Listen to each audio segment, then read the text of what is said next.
So how you doing? Hey, today we're going to work on our how to put a chainsaw series, and today it's going to start getting into the nitty-gritty part. So let's get over this saw here and let me show you how to find the numbers. But first, I want to mention here, if you're interested in this kind of stuff, make sure you get your subscription in and hit that little alarm bell so you receive notification whenever I post a new video. Alrighty, well, what do you say we go ahead and get into this, and let me show you how to get some numbers off your saw. Alrighty, alright, so here's the saw. We got her tore down.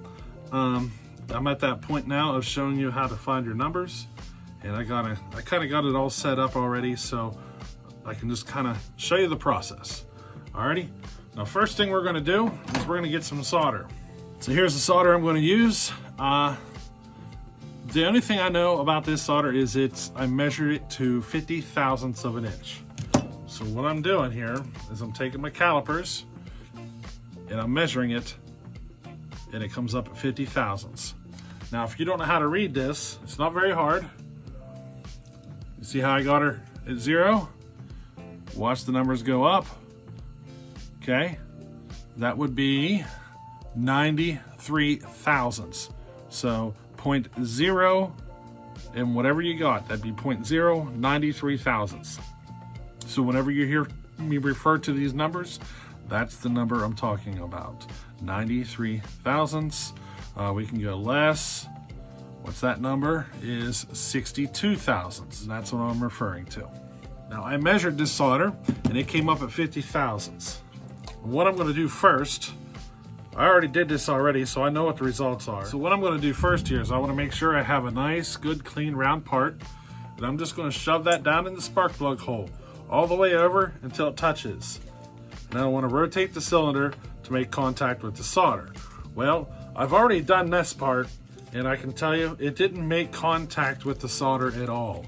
So I know my squish number is going to be 50 thousandths or greater. Now I'm talking about the distance between the top of the piston and the top of the cylinder. It exceeds 50 thousandths. So the next thing we're going to do is we're going to pull this cylinder off and remove the gasket that's between the cylinder and the crankcase. All right, so now I pulled the cylinder off, I got the gasket off, and then I put it back on and bolted it down again. Now I'm going to check the squish number again and see if it makes contact with the solder.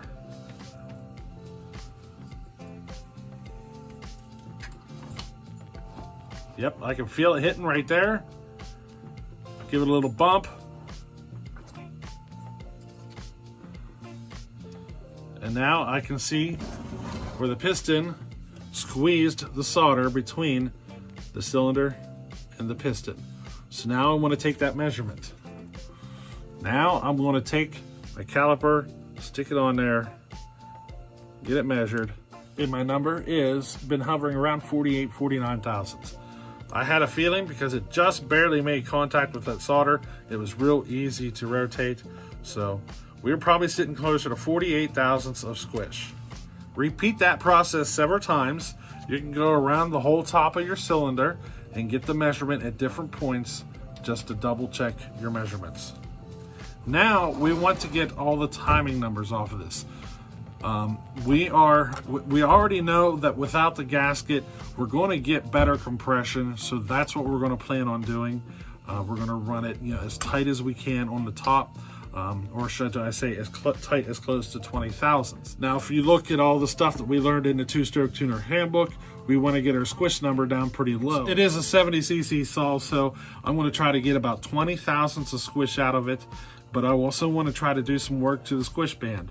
So we're going to kind of go over some things here, get our numbers, and make sure we can make those adjustments. Now, if you look here, I got a piece of wire attached. She's right here.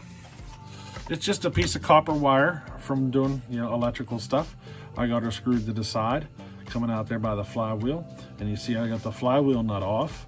That's because I'm going to hook up a degree wheel, and I'm going to connect it right there beside the flywheel. This is my degree wheel.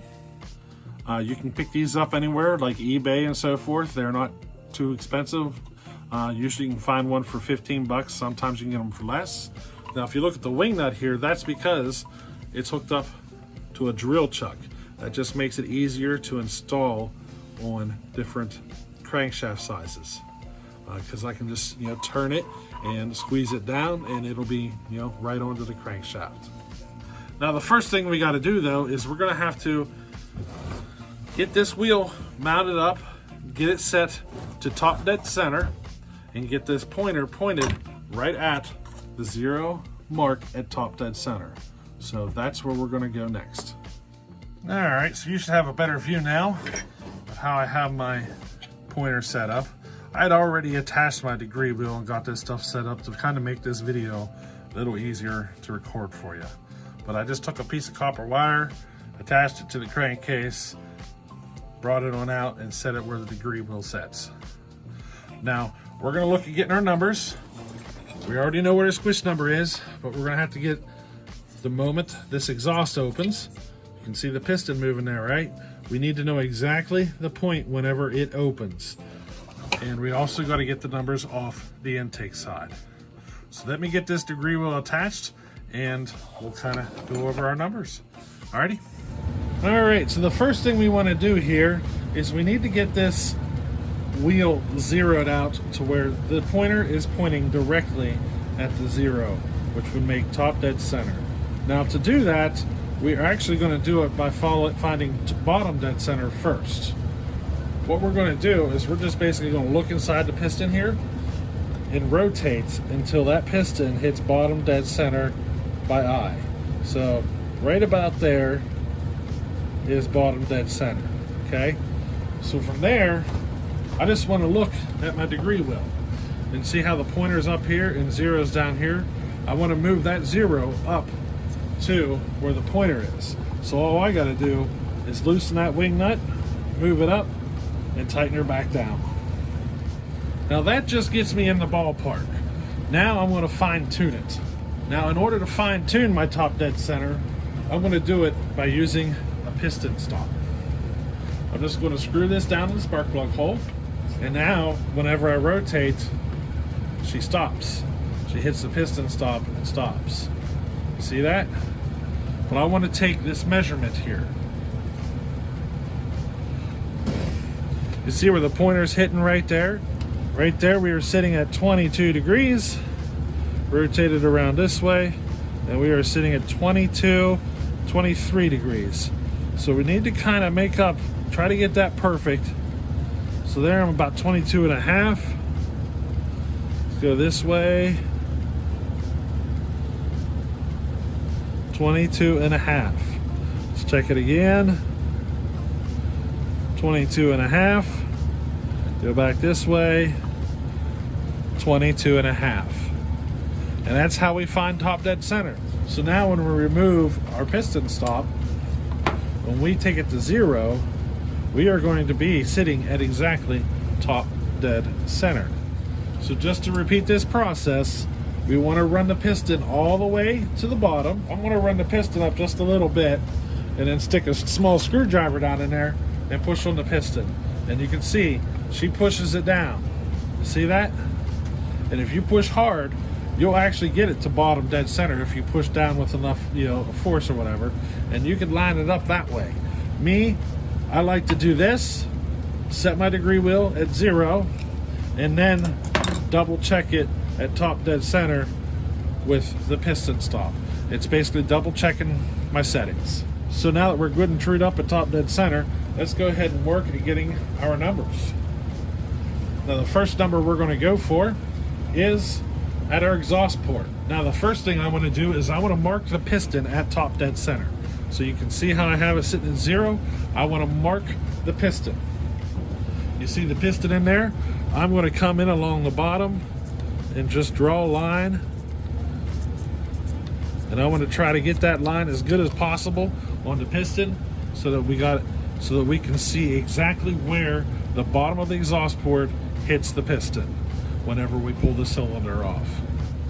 Now I got a flashlight, just a little tiny LED light.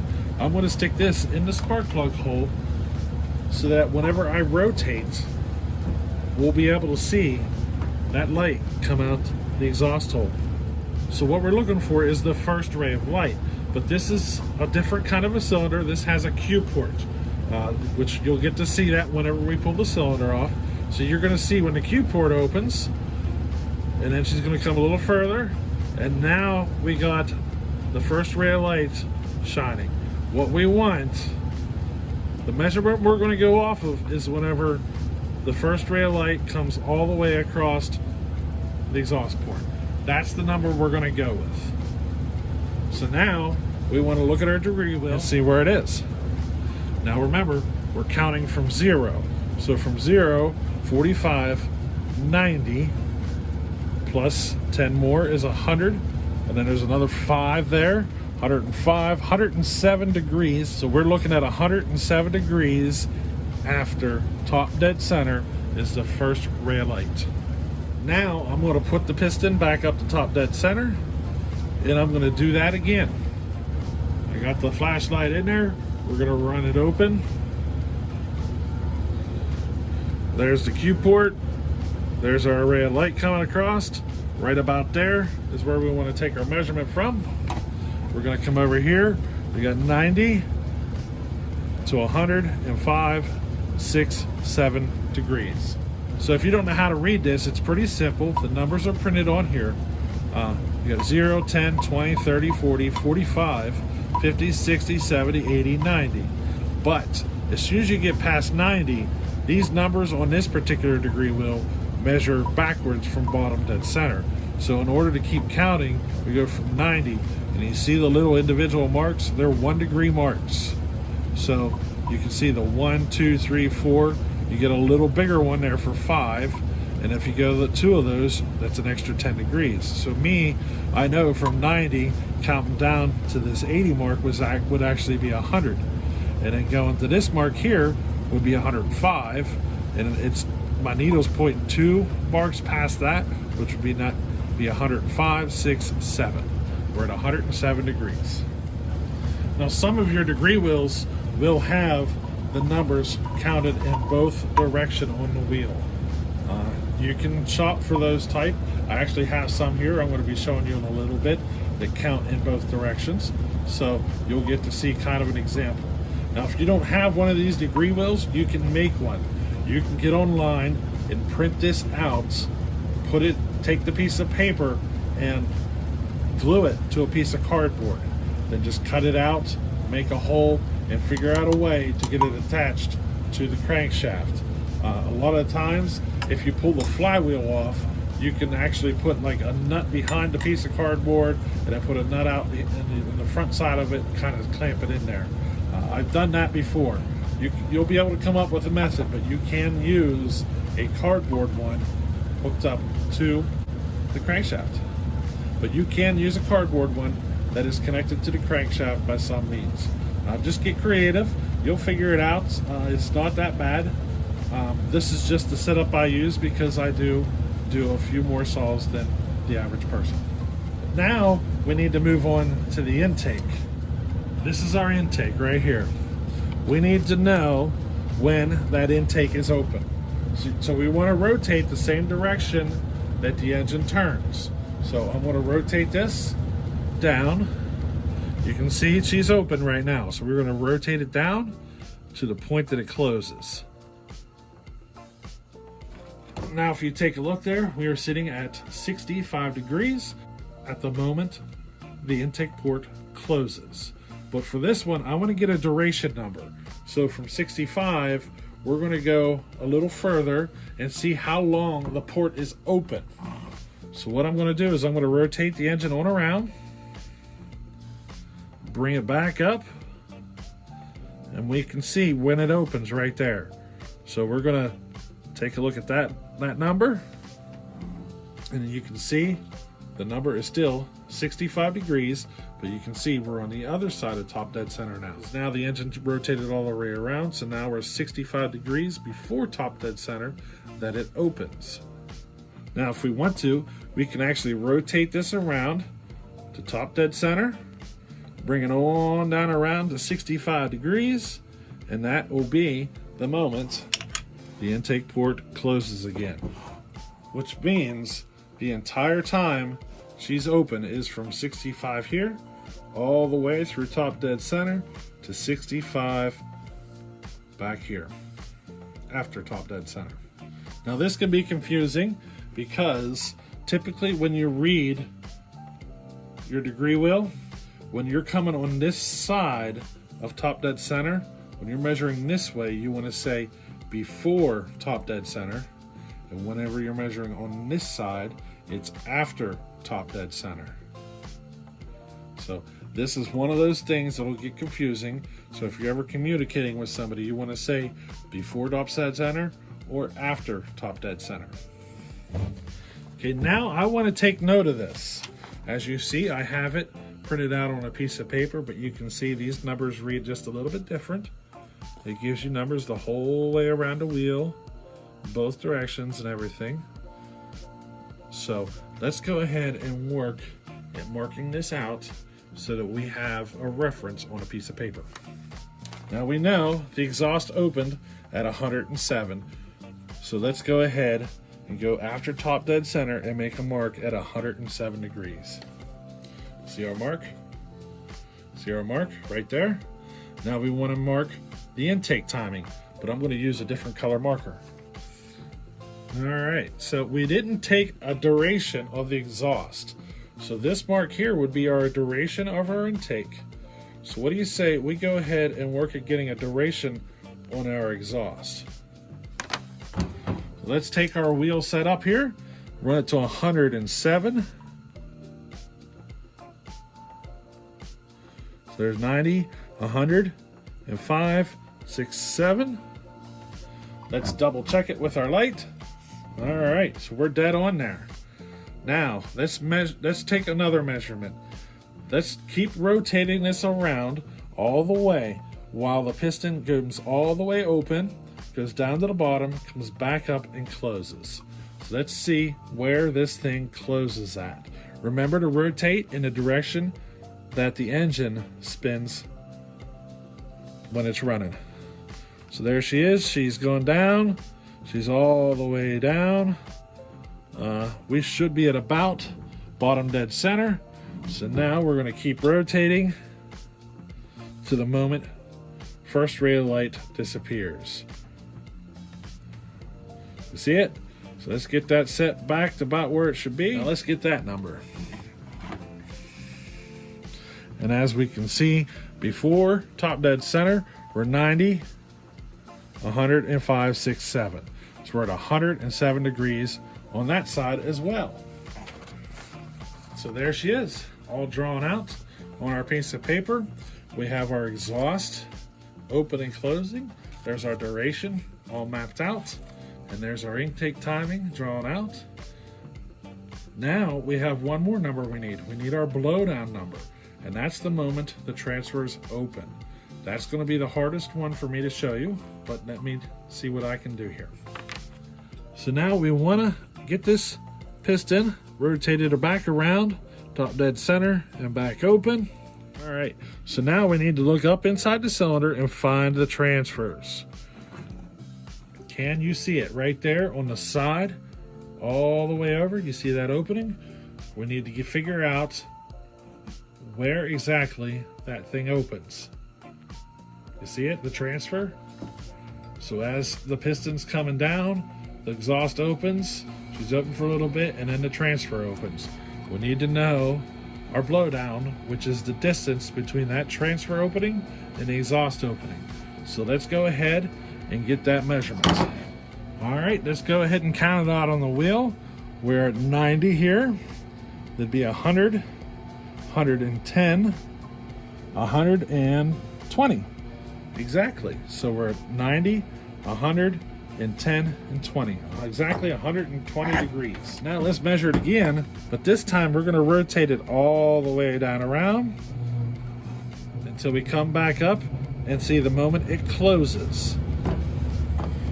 All right, let's see what our measurement is from top dead center again, but this time we're counting before top dead center. So here's 90, here's 110, and exactly 120 degrees before top dead center. All right, so let's do a little review of our numbers here. We're going to start out at top dead center, and as the piston is coming down, think of the piston coming straight down. She's going to rotate on the crankshaft. Once we get down here to 107, this is when the exhaust is going to open. So from this point to this point here, this is when the initial bulk of the gases from the exhaust port are going to escape the engine. This point here is where the transfers open. Now from this point on, the transfers are going to assist in getting the exhaust gases out. So from here all the way down and around, while these transfers are flowing, they're going to be helping to push some exhaust gases out. So as you get around to here, you'll see where the piston closes up the transfer port, and it comes on up to where the piston closes up the exhaust port. Then as you come up, this is where the intake opens. So at this point here, our fresh charge coming in is going to start coming in from the carburetor through the intake. And then that's going to happen the whole way through top dead center and all the way around to this point. Now we can look at this sheet and kind of get an idea of where the numbers are and possibly think about some changes we want to make. All right, so this is actually several days later. My memory got full, so I had to spend a couple of days getting videos edited and uploaded before I could come back in and finish this video. So I'm just kind of finishing this video up now, but I think I want to end this video at this point here, just getting the numbers, and then the next video we're going to pull the cylinders off and take a look at it. I know I've promised on the last couple of videos we were going to do that next, but boy, you know, these videos are turning out to be longer, or taking longer to do than anticipated. So I promise you in the next one we will pull the cylinder off, compare it to the 371 cylinder I have here, and you know, kind of take a comparison of how the two different designs are, you know, the old school versus the new school. And it might even give us some ideas on what we could do to help boost the performance of this P70. But we're going to go over all that. We're going to come up with a plan, you know, where we're going to go first, and then we're going to look at possibly getting some machine work done to it and so forth. So I hope you enjoy all this, and we'll catch you on the next one. Later.